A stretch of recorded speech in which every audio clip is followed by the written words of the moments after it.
तो लगता है कि कमोलिका काफी रोमांटिक और जिंदा दिल इंसान है। वहीं रतन प्यार मोहब्बत करना तो चाहते हैं, मगर इसके बारे में बात करने में ओहो बड़े शर्माते हैं। दरअसल उनकी शादी कभी नहीं हुई और न ही कभी कोई गर्लफ्रेंड वाला सीन रहा। वो बस अपने काम को करते रहे और काम करते करते देखो बूढ़े हो गए। अब उन्हें रियलाइज होता है कि मरने से पहले थोड़ा प्यार मोहब्बत कर ली जाए, ऊपर पता नहीं भगवान क्या क्या करवाएंगे नहीं तो। यहाँ कमोलिका रतन से अपने हस्बैंड के बारे में भी बातें शेयर करती है कि उस जमाने में भी मेरे हस्बैंड ने नील डाउन करके मुझे शादी के लिए प्रपोज किया था। बहुत ही रोमांटिक थे मेरे हस्बैंड। तो अब रात में आइसक्रीम खाते हुए दोनों अपने घर के लिए निकलते हैं, वो भी एक ही ऑटो में। तो रतन कमोलिका को कहता है कि अरे कहीं सर्दी ना लग जाए आपको। कमोलिका कहती है कि बीमारी की बात मुझसे मत क्या करो, मैं भले ही बूढ़ी हो गई हूँ मगर मन से अभी भी जवान हूँ। मैं बस अपनी जिंदगी जीना चाहती हूँ, ये बीमारी के डर से मैं जीना छोड़ तो नहीं सकती ना। और अब यहाँ पर रतन को कमोलिका की बातें बड़ी प्यारी लगती है। तभी कमोलिका का बेटा उसे कॉल करता है और कमोलिका ऑटो से उतर जाती है अपने बेटे रिजू से बात करने के लिए, क्योंकि ऑटो पे तो आवाज आती नहीं ना सही से।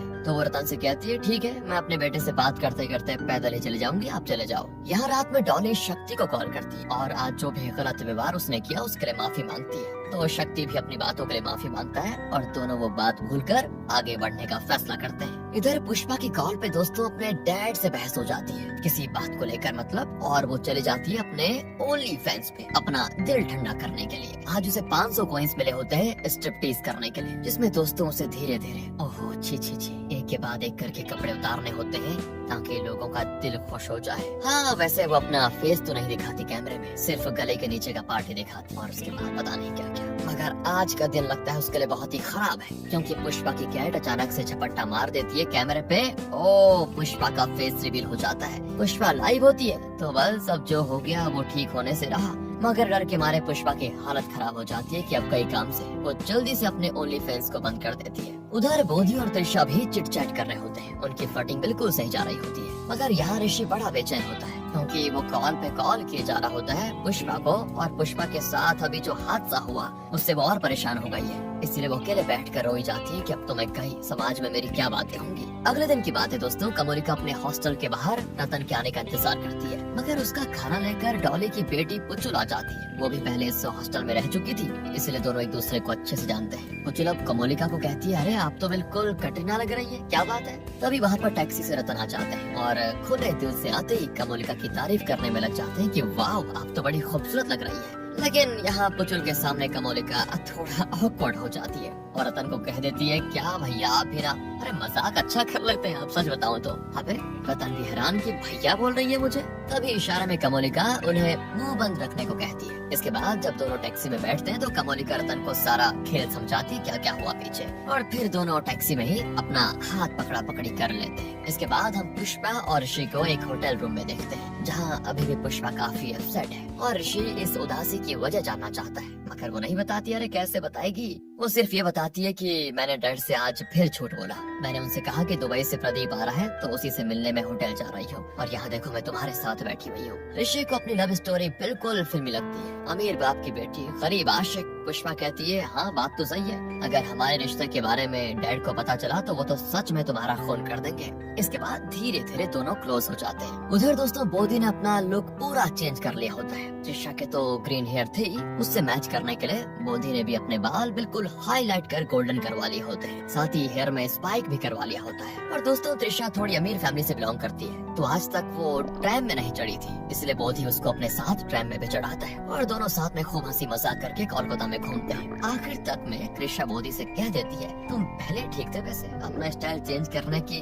जरूरत नहीं है तुम्हें। इसके बाद तो हम शक्ति और डॉली को भी एक साथ में टाइम स्पेंड करते हुए देखते हैं। ये दोनों साथ में कभी नाटक तो कभी स्टैंड अप कॉमेडी देखते हैं। फिर डॉली एक दिन शक्ति से पूछती है कि आपकी लाइफ का सबसे बड़ा रिग्रेट क्या है, तो शक्ति बताता है कि मैंने वेस्ट बंगाल के बहुत सारे शहर में प्ले किया है। जब मैं स्टेज में आता हूँ ना तो मेरे बहुत चाहने वाले होते हैं, सभी तालियों से मेरा स्वागत करते हैं, मुझे बड़ा अच्छा लगता है। और जब मैं बैक स्टेज पे होता हूँ तो जो अकेलापन महसूस होता है ना वो मैं बयां नहीं कर सकता। कुछ दिन गुजरते हैं और ये चारों कपल का इश्क बिल्कुल अच्छी तरह चल जाता है। बोधी और त्रिशा इंटीमेट भी हो जाते हैं। बोधी बताता है कि मेरा पहला टाइम है, बुरा मत मानना अगर कुछ गलती हो गई। पर तुम्हारा? त्रिशा कहती है इसमें बुरा मानने वाली क्या बात है, मेरे हिसाब से तो तुम्हारा मेरे साथ ये लगभग 15-16 नंबर होगा। मतलब टोटल जितने भी आज तक मैं इंटीमेट हुई लोगों के साथ। मगर पता है तुम्हारा कुछ स्पेशल फील है। उधर कमोलिका रतन को गिफ्ट में एक अच्छा हेयरिंग एड देती है, जिससे रतन को सारी बातें सही से बिल्कुल अच्छे से सुनाई देती है। अब एक रात दोस्तों शक्ति डॉली को उसके घर के पास तक छोड़ने आता है और डॉली शक्ति के गालों पे किस कर लेती है। दोनों शर्मा कर अपने अपने घर चले जाते हैं। मगर क्या है ना, अपनी मॉम का किसिंग सीन पुचुल ने देख लिया था, इसलिए घर आने पर वो अपनी मॉम की अच्छे से क्लास लेती है। और फिर क्या था, माँ बेटी के बीच हो जाती है बहस। पुचुल अपनी माँ से कहती है, माँ आपको शर्म नहीं आई ये सब करने में है?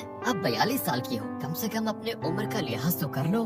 तो डॉली कहती है कि बेटा शक्ति मेरा अच्छा दोस्त है और कुछ नहीं। पुचुल कहती है, वाह माँ तो अच्छे फ्रेंड्स अब डेटिंग पे मिलते हैं क्या? डॉली को गुस्सा आ जाता है और वो कहती है, तुम्हें जलन क्यों हो रही है? अगर तुम्हारे बॉयफ्रेंड ने तुम्हें लात मार दिया तो इसका मतलब ये नहीं कि पूरी दुनिया प्यार मोहब्बत बंद कर देगी। तब पुचुल अपनी माँ को याद दिलाती है कि माँ आप शायद भूल गई है, आपने मुझसे कहा था कि आप अपने बिजनेस को बड़ा करेंगे, पैसे जमा करके मुझे कोडिंग सीखने के लिए विदेश भेजेंगे। डॉली कहती है, मैंने अभी तक तुम्हारे लिए बहुत कुछ किया है, समझी? और तब अपनी माँ की बात रखते हुए पुचुल कह देती है, आपने कोई एहसान नहीं कर दिया मुझ पे ये सब करके, आप बस अपनी ड्यूटी निभा रही है और आप हमेशा ये सेक्रीफाइस की जो रट लगाती रहती है। तो क्या सेक्रीफाइस किया आपने? अपना स्टैंड अप कॉमेडियन बनने का सपना या शक्ति जैसे दोस्त बनाने का सपना? अब मुझे समझ आता है कि डैड आपको छोड़कर क्यों चले गए थे, क्योंकि आपका कैरेक्टर ही ऐसा है। डिवोर्स के बाद आप ट्रेन में मुझे यहाँ लेकर आ गए, उस वक्त ट्रेन से मुझे बाहर फेंक दिया होता ना तो ज्यादा अच्छा होता। आज मेरी लाइफ इतनी गई गुजरी तो नहीं होती कम से कम। और अब ये सारे ताने सुनने के बाद डॉली को समझ नहीं आता कि वो अपनी बेटी को क्या बोले। वो सिर्फ इतना कहती कि तुम्हारे डैड एक जानवर थे और तुम भी बिल्कुल उनका ही गई हो, समझे? किसी की फीलिंग्स की कद्र करना तुमने कभी सीखा ही नहीं, ना तुमने ना तुम्हारे बाप ने। इधर दोस्तों पुष्पा की लाइफ भी डोल चुकी होती है, क्योंकि एक बंदा उसे ब्लैकमेल कर रहा होता है। वो पुष्पा से 20 लाख रुपए मांग रहा होता है और ना पैसे देने पर वो पुष्पा का ओनली फैंस वाला वीडियो वायरल करने की धमकी देता है। पुष्पा जब ऋषि को कॉल कर रही होती है तो वो कॉल भी नहीं उठाता, क्योंकि उसकी वाइफ ने उस पर फिर से नया केस फाइल कर दिया है, जिसकी वजह से ऋषि खुद परेशान है। साथ ही यहाँ कमोलिका की लाइफ में भी थोड़ी गड़बड़ी हो गई है। इतने सालों से उसका बेटा इंडिया नहीं आया, मगर पता नहीं क्यों अब वो इंडिया आने वाला है। इसलिए कमोलिका रतन से कहती है, देखो अब थोड़ा हमारा मिलना जुलना हमें कम करना पड़ेगा, मतलब फिलहाल के लिए बंद करना पड़ेगा, बातें भी कम करनी होंगी। अगर मेरे बेटे को पता चल गया तो पता नहीं वो मेरे कैरेक्टर के बारे में क्या क्या सोचेगा। वैसे तो कमोलिका हमेशा से चाहती थी कि मेरा बेटा मुझसे मिलने के लिए आए, मगर अब जब वो आ रहा है तो कमोलिका खुश नहीं है, क्योंकि रिजू के आने से कमोलिका और रतन का रिश्ता टूट रहा है। दोस्तों रतन भी बस इतना कह पाता है कि तुम्हारे साथ रहकर मैं तो भूल ही गया था कि हम 70 साल के, हमें लगता है प्यार करने का कोई हक नहीं है। यहाँ अचानक त्रिशा बोधी को कॉल पे बताती है, अब पता है मेरी एक प्रॉब्लम है, मैं लॉन्ग टर्म रिलेशनशिप में नहीं रह सकती, पता नहीं मुझ में क्या दिक्कत है लेकिन मैं नहीं रह सकती। ये सुनकर बोधी को बड़ा बुरा लग जाता है। वो कहता है, पर मैं तो तुम्हारे साथ अपनी जिंदगी गुजारने की सोच रहा था। तब त्रिशा उसे अपने पहले बॉयफ्रेंड रोहन के बारे में बताती है, जो दिखने में तो बिल्कुल बोधी की तरह शरीफ था, मगर अंदर से वो बहुत हरामी था। 1.5 साल के रिलेशनशिप के बाद रोहन ने त्रिशा की बेस्ट फ्रेंड के साथ मिलकर उसे चीट कर दिया था, जिसके बाद से त्रिशा का प्यार से पूरा भरोसा उठ गया। इसीलिए अब वो बोधी से ब्रेकअप कर लेती है, क्योंकि उसे लग रहा होता है कि आज मैं बोधी के लिए नहीं हूँ तो वो मुझे लेकर एक्साइटेड है, लेकिन जैसे जैसे हमारा रिश्ता पुराना हो जाएगा वो मुझे कहीं चीट न कर दे। तो कुछ दिन इन सब की लाइफ बड़ी सोच विचार में गुजरती है, फिर आगे क्या करना है सभी डिसाइड करने में लगे होते हैं। तो हमारी कमोलिका जी डिसाइड करती है कि मुझे इस एज में अपने ज्वाइंट्स के दर्द के अलावा और किसी चीज की टेंशन लेनी ही नहीं चाहिए। जब मेरे हस्बैंड की मौत हुई थी तब तो ये रिजू अपने बाप की चिता को आग देने तक नहीं आया, उसने बस पैसे भिजवा दिए थे महीने के, और विदेश में अपनी फैमिली के साथ खुश है वो, यहाँ तक कि मेरे बारे में भी नहीं सोचता। फिर मैं क्यों सोचूं उसके बारे में? इसीलिए बस वो रतन से जाकर मिलती है और बताती है कि हम कल से ही फ्लैट देखने चल रहे हैं, अब हम साथ में रहेंगे चाहे कुछ भी हो जाए। वहीं त्रिशा भी बोधी को एक चांस देने को तैयार हो जाती है। इधर शक्ति डॉली को समझाता है कि मुझे लेकर अपनी बेटी से झमेला करने की जरूरत नहीं है, मगर डॉली शक्ति को चिल करने को कहती है। और यहाँ पुष्पा तो ऋषि से कह देती है, मेरे डैड ने मेरी शादी फिक्स कर दी है प्रदीप के साथ, इसलिए मुझे लेकर तुम अब भाग चलो। ये सुनने के बाद तो ऋषि डर जाता है कि मैं कहाँ भागूंगा तुम्हें लेकर, तुम्हारे डैड इतने बड़े आदमी मुझे कहीं भी ढूंढ लेंगे और तुम इतनी रईस हो कि मैं तुम्हारी जरूरतें पूरी नहीं कर पाऊंगा। मगर तभी उसे अपनी वाइफ पोम्पा का मैसेज आता है, एक्स वाइफ का। उसने ऋषि पे 498 का केस ठोक दिया था, अब वो 20 लाख रुपए मांग रही है केस वापस लेने के लिए। ऋषि का दिमाग खराब हो जाता है और वो पुष्पा से कहता है कि चलो भागे चलते हैं यहाँ से बहुत दूर। तो ये दोनों उसी रात कोलकाता से असम भाग जाते हैं और वहाँ नाम बदल कर होटल रूम में रहने लग जाते हैं। इसी रात दिलखुश ऐप के मालिक रॉकी रॉय अपने ऐप पे लाइव आकर सबको आपको बताते हैं कि 14 फरवरी को आधी रात में हमारा ऐप हैक हो गया था और उसने किसी को भी किसी के साथ बिना किसी एल्गोरिथम के मैच करवा दिया। ये हमारी चूक की वजह से हुआ है, इसलिए हम उस रात मैच हुए लोगों के पैसे रिफंड कर देंगे। साथ ही अपने ऐप में साल भर की फ्री मेंबरशिप भी देंगे ताकि आपको आपका सच्चा जीवन साथी मिल जाए। ये न्यूज जब ये चारों कपल देखते हैं तो सोचते हैं भाड़ में जाए, हमारी तो आपस में अच्छी बन गई है, अब दिलखुश हमें सोलमेट माने या ना माने हमें कोई फर्क नहीं पड़ता। इसके बाद सीन 1 साल पहले शिफ्ट होता है। आइडिया टैंक में पुचुल और रॉकी रॉय अपने ऐप का आइडिया पिच करने जाते हैं, जहाँ जजेस पूछते हैं कि आपने ऐप का नाम दिलखुश क्यों रखा। तो पुचुल बताती है कि दिलखुश से हमारे इमोशंस जुड़े हुए हैं, हम गर्लफ्रेंड थे। लेकिन यहाँ पर सीधा साधा दिखने वाला बोधी तो हमारी सोच से भी 4 कदम आगे निकला। दरअसल वो पुष्पा को ब्लैकमेल कर रहा होता है। अब अपना घिनौना रूप त्रिशा के सामने आते ही बोधी ये रोने लगता है और कहता है मैं पुष्पा को रियल लाइफ में नहीं जानता, वो तो मैं उसे ओनली फैंस पे देखा करता था और फिर एक दिन गलती से उसका चेहरा दिख गया और कोइंसिडेंट से वो मुझे इंस्टाग्राम पे भी मिल गई, तो मैंने उसे ब्लैकमेल किया। पर इसके पीछे सिर्फ एक ही वजह थी त्रिशा, मैं तुम्हारी फैमिली की हैसियत की बराबरी करना चाहता था। मुझे पता था कि हम दोनों की फैमिली का दर्जा